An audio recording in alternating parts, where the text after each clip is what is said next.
Thank you for coming to RTS, talking to RTS actually. Thank you, Zoran. Pleasure. If we were offering you to conduct this interview by a chatbot, would you accept that? Yeah, actually, I know it's a provocative question, but I'm always led by the curiosity. So actually, I would not mind to try it just to see what technology is capable for. But honestly, for this type of interaction, I always prefer human interaction because it's all about the tone of discussion, the humor, the emotional connection we are building.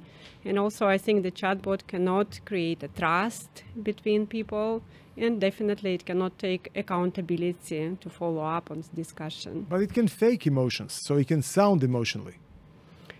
I think we will see a lot of the interesting things, let's say, but we are also not just talking about the technology, we are also talking about how responsibly we should use the technology. And are you thinking about replacing yourself by a chatbot, answering the questions in your name? What do you think about that? I think we never, as Microsoft, we never think about the AI replacing the human or replacing the human ingenuity or intellect. But we are thinking about amplifying the human capability. But I think I want to start like a step back with the boundaries, because I mentioned responsible use of technologies. And I think the boundaries that we put ourselves and we define early enough before we even kind of develop the products and before we progress these products, those boundaries are essential. And since Microsoft have been investing into AI for a long time, for a few decades actually, we defined some of the key principles, and we call them responsible AI principles or ethical AI principles, actually well before the generative AI have arrived. And I think those have sustained, actually those have not been changed over the years, so it proves that basically those are the right things to stick to. And there are 6 principles, and those are fairness, where basically AI is as good as it can bring more fairness into the system and allow a human to make more fair decision. The second principle is reliability. So the system being reliable, being safe is also very important. The third principle is privacy and security. Speaks for itself, right? The system should be secure against some attacks, for example, and it should also respect the privacy of the users. Then inclusivity or inclusiveness. For example, AI should be available for usage of different generation, where it may be harder for older generation, or it might exclude unintentionally some groups if it's trained, for example, on a set of data which is not representative enough. And then transparency and accountability. And transparency is interesting because transparency means that I, as a user who use technology, I want to understand, and I have a right to understand how it works. So basically, what's the algorithm behind, what's the decision tree, why I get this response or not the other response, and accountability, like company who is having and developing the AI solution should be accountable for how it works. Transparency is not very easy because not many users are capable in understanding algorithms at all. It's not easy, but I think it's still important, you know, that if you want to exercise this right, you should have this ability and you should have this opportunity.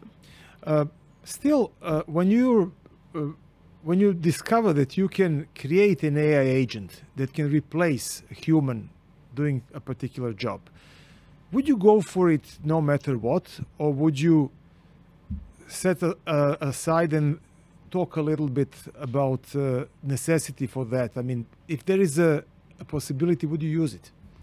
Look, I think that those principles of human being always in control are very important. I'll give you an example of the agents, because agents basically is now a new wave of AI where we say it's not just prompting, so it's not just asynchronous. I ask the question and then I get the answer from a chatbot, but this is synchronous. So I give a task, and for example, in my world of a sales leader, I can create agent who will give me every Monday morning an update on how my sales pipeline has changed, for example, without prompting it every time, right? So that's essentially what is agent.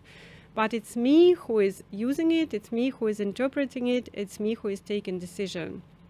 And as for these boundaries, so we recently created also and announced an Ignite last week, the Microsoft Agent 365, which is actually a level of observability and a level of control, so that whatever agents you create, and for example, even if you use them as your digital colleagues, so let's say you had a department of 5 people and now you created 10 agents, you have a department of 15 people. So this expands your capability of a department.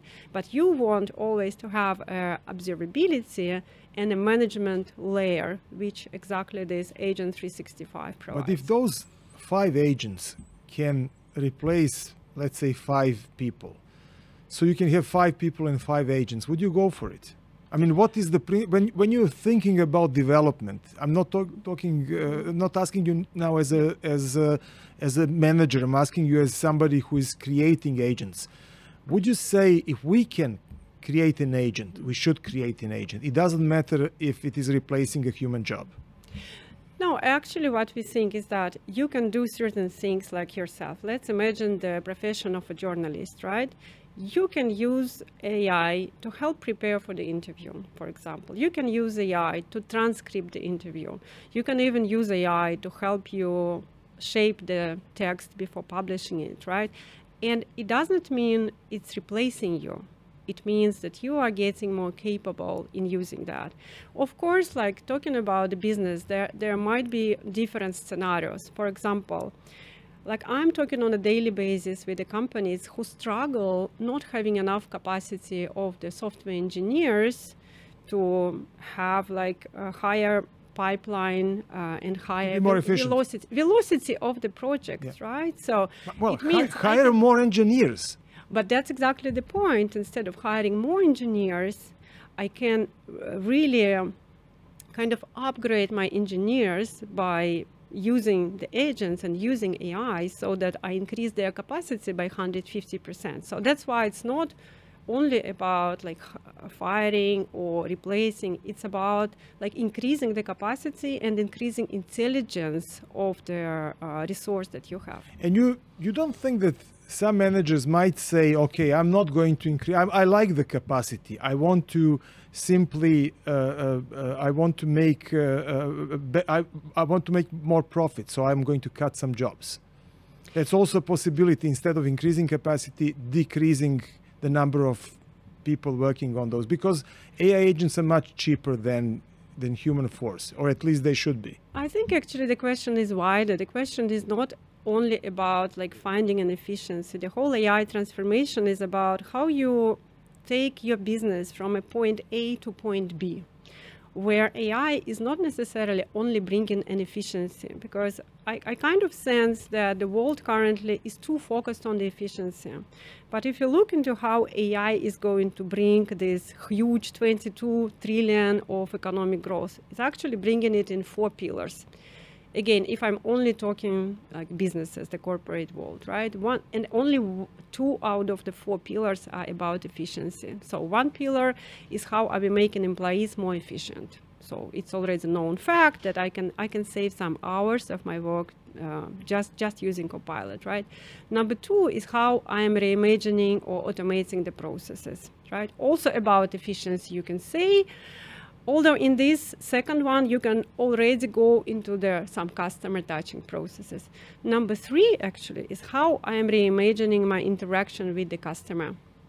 And this is already creating a value. This is not only about the cost. This is about creating additional stream of revenue, right? So this is about generating additional value on the top line of the business, as we call it.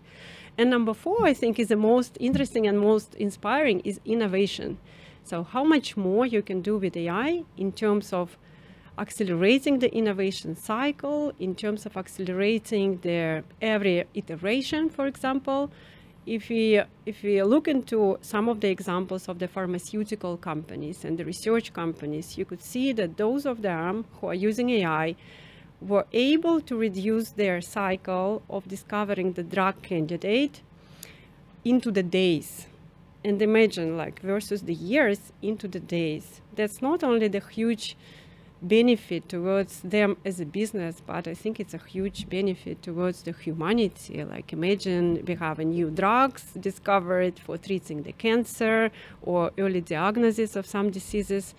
And then I think the question turns in these scenarios from, is it ethical to use AI, into, is it ethical not to use AI?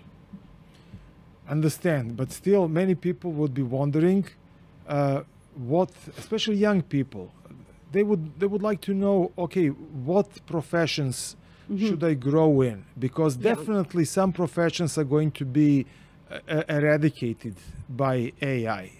It happened with every technology. I mean, we lost some professions, then we got some new, probably more new professions. What would you advise a young man, or even somebody like me, who is in fear of being replaced by AI for many things that I think I know? Yeah, and I think that's a great question, because we can learn a lot from previous cycles of technologies, as you said, right? For example, from the internet, there has been also a lot of fear, and then, yes, some businesses disappeared, but some more businesses have appeared, right?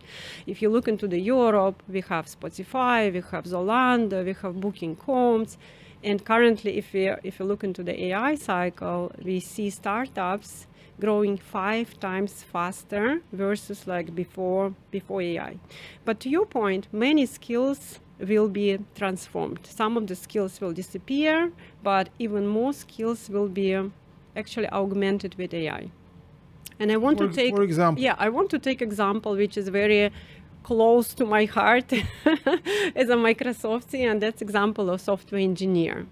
Because if this concept would be right, the concept of AI replacing the profession, we would see actually demand for software engineers decreasing, because you look into the data from one side, like roughly 50% of the code is produced by AI today.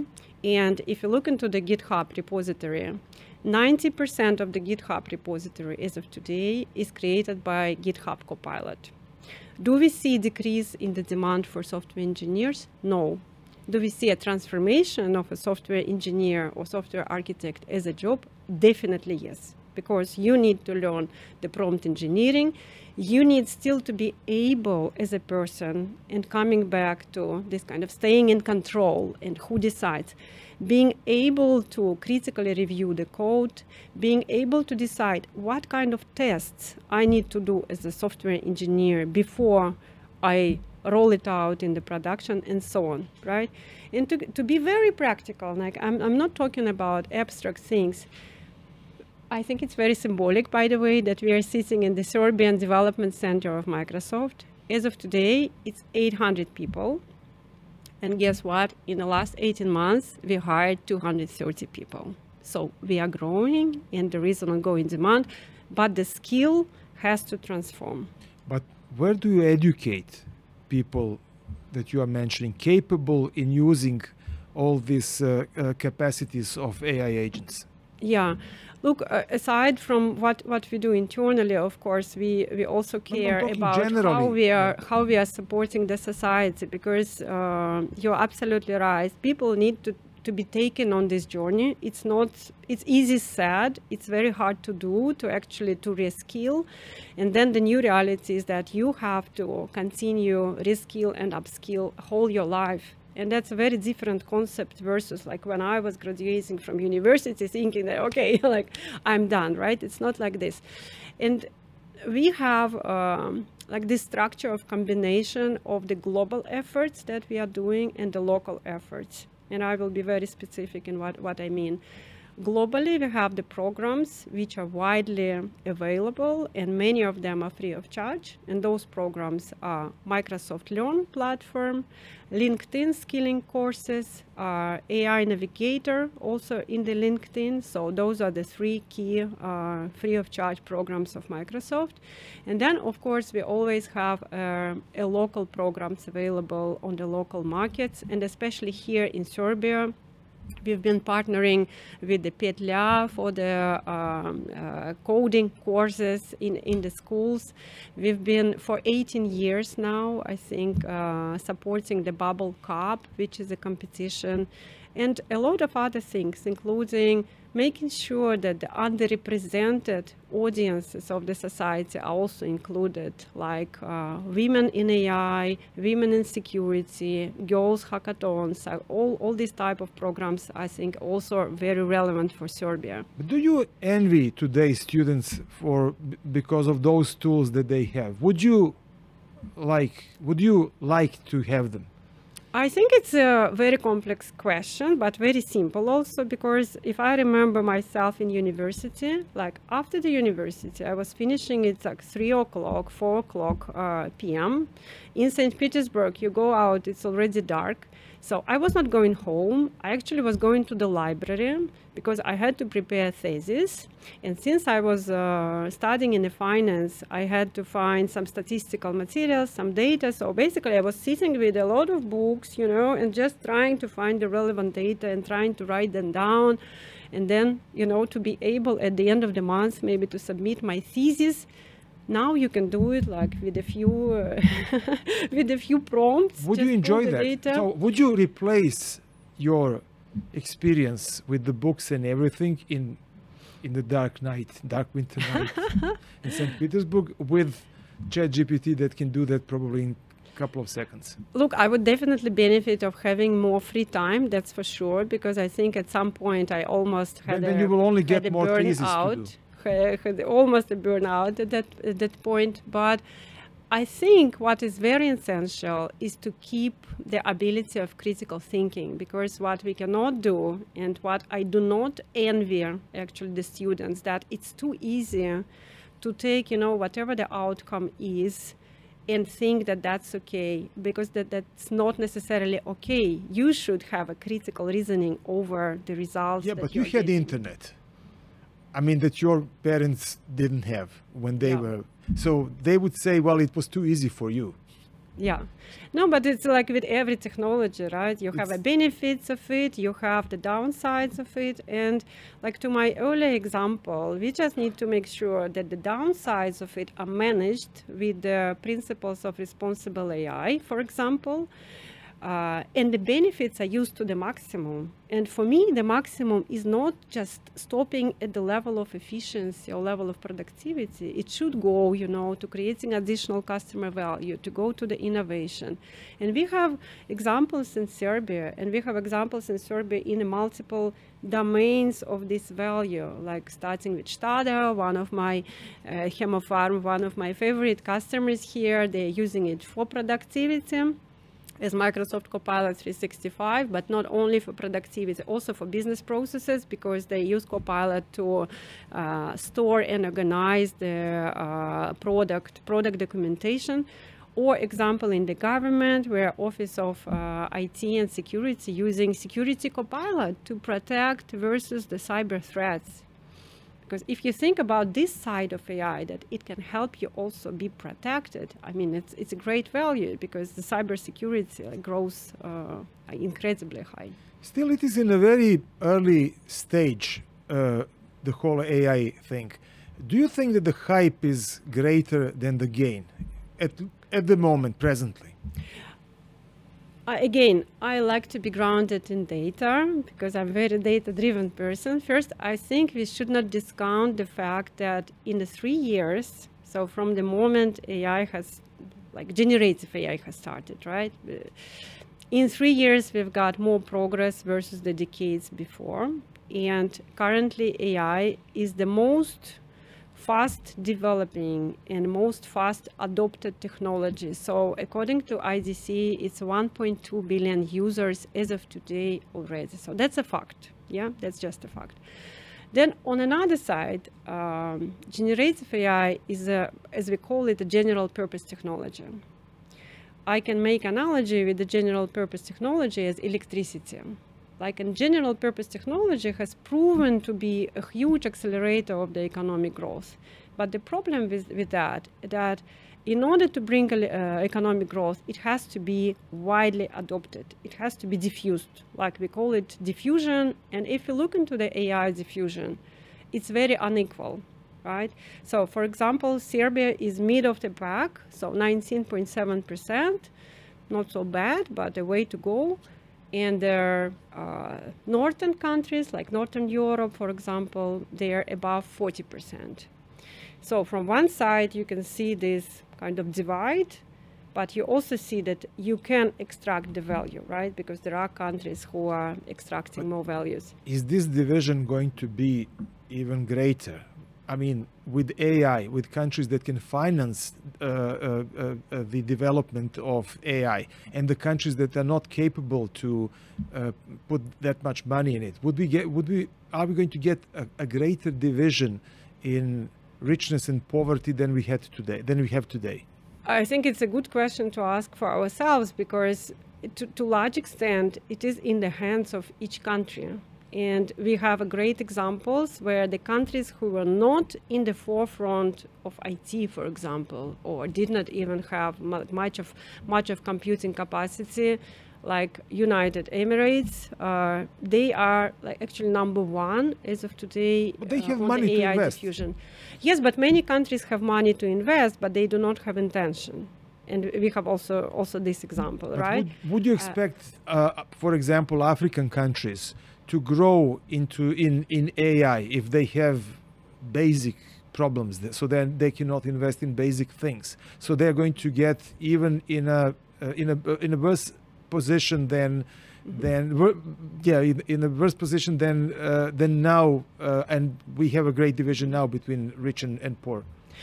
I think actually the new technology provides the opportunity to leapfrog, and that's exactly the opportunity. Of course, UAE, you can say they have a very different resources, right? But they could leapfrog. So you could leapfrog as well if you channel the investments, if you channel the intention. I give you a very simple example. A lot of investments still going into the on-prem. Let's ask ourselves a question: is it a future-proof investment? Is it providing the opportunity to leapfrog? Not necessarily. Let's look into another example from Europe, very dear to my heart, because that's also part of my geography, and that's Greece. Let's remember where Greece economically have been like 10 years ago. I remember, all the discussion, is it going to collapse economically or not? They don't want to remember. But honestly, and I'm very often in Greece, the efforts that they have put first into the cloud first policy. They created the ministry, which is like overlooking the whole digital transformation. They created cloud first policy, which I quote very sincerely in every my meeting with the government officials of European Union. I think Greek cloud first policy is one of the best. Because of that, they attracted some investments, including investments from Microsoft, right? So it's kind of intention of the country whether you want to take these chances or not. But there is a chance, there is an opportunity. What about Serbia? I think, as I said, Serbia, like in the mid of the pack. I think Serbia is well positioned because, first of all, ICT sector has a very high share in the economy. So, as Mihailo Jovanovic have said today, also during the Synergia, this year, first time it reached 4 billion, the net export of ICT.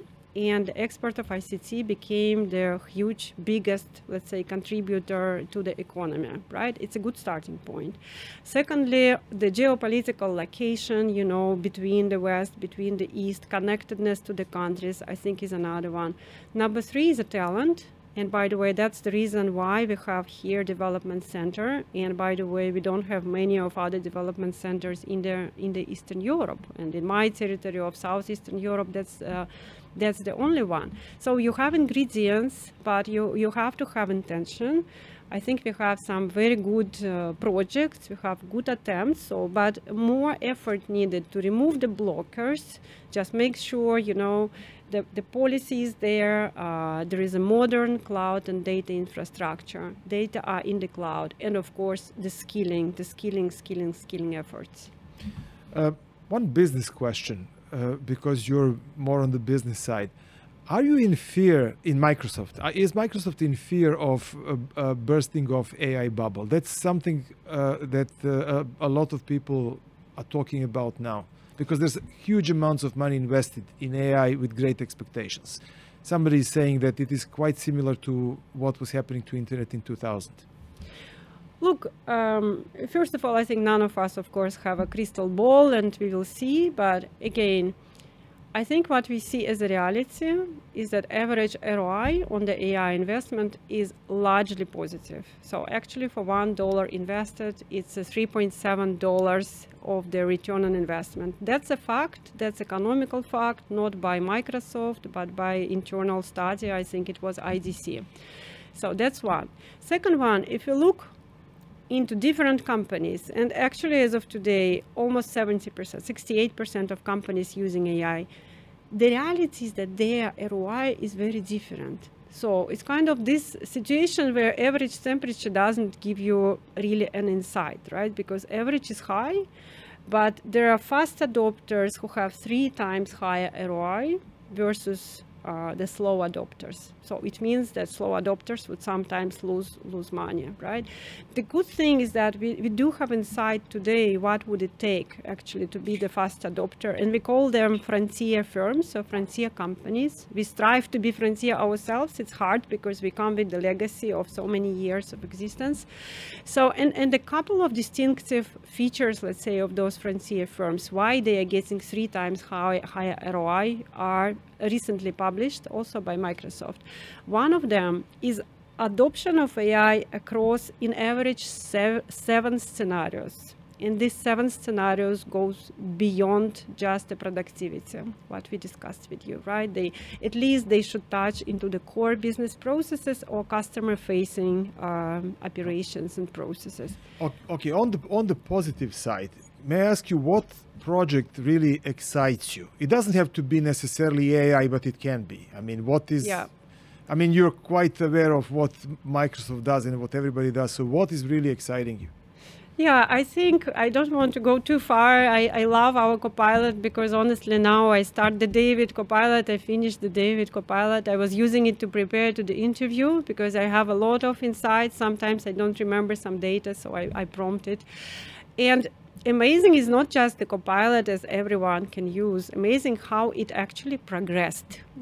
Even if you look into the last week announcements in Ignite, in our annual conference in San Francisco, we have now Copilot grounded in, as we call it, work IQ. And that's the level of intelligence where basically it understands your role, it understands your connections with your colleagues, with organization, it understands your workflows, and it even memorizes your recent conversations. So for example, if you often asked Copilot, can you make me sound less formal, for example, it would remember that. So it would actually create a personalized experience for you. So it means my colleague experience from Copilot will be slightly different than mine.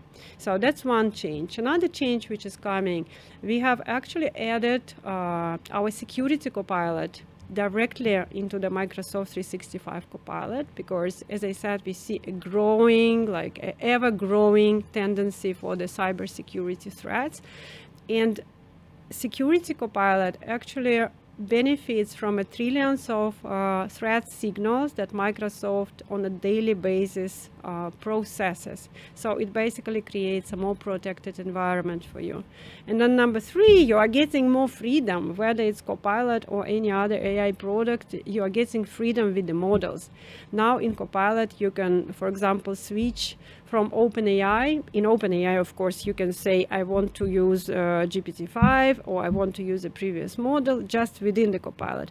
But then you can also switch to another one. You can say, I want to use Anthropic, actually, as a LLM under my Copilot experience. So, and I think this flexibility is something which is great and which is, I think, a big competitive advantage of Microsoft, because overall we have 11,000 models in the catalog. So you can innovate truly on your conditions. Are you going to make me lazy? With all these tools that I can use, they can do fantastic things in no time. So I can have too much spare time, and I can simply really become very lazy. Okay, maybe we should become also more creative how we use time. Yeah, that's one of the possibilities. What is AI pivot? That's something that Microsoft has introduced, as I understand. What is AI pivot? I'm not sure I understand what is exactly the pivot. It should be the way how Microsoft describes this. That I found that actually in some of the Microsoft papers, whatever. How do you call it now? Screens about some stage that we are now in, pivoting from the previous to AI society. Yeah. Just a turn basically into the intelligent society. Yeah, I think we just basically call it as a next revolution. Yeah, as the previous industry revolutions, because you are getting basically, if I get it very simple, you are getting intelligence on your fingertips. So, and I think that's why we are talking about it as general purpose technologies. And if you think about the history of humanity, we didn't have so many of general purpose technologies, right? And that's why it will have a wide adoption. I think sometimes we will see AI without even recognizing, in a good way, I mean, without recognizing that that's AI. For example, you will see in their Excel a suggestion, okay, would you use this formula, and that's AI, but you will not necessarily even think, okay, that's AI. But it will be there, it will be infused and embedded into everything. And to conclude, you're here also on the Synergy 2025 conference. So what is the main message you would like to send, or the main message you got from this conference that you would like to share with everyone, like leaders, professors, developers, students? What would it be? Yeah, look, our message is that we are here for 23 years in Serbia, and I think we believe that Serbian ingenuity, data that you have, your creativity can be turned into the competitiveness, into the competitive product. It takes coordinated efforts on the policy. It takes modern systems on cloud and security, and of course efforts on the skilling. And I think we as Microsoft, we want to be a partner on every step in this journey. Kristina, thank you for talking for RTS. Thank you so much, Zoran. It was a pleasure.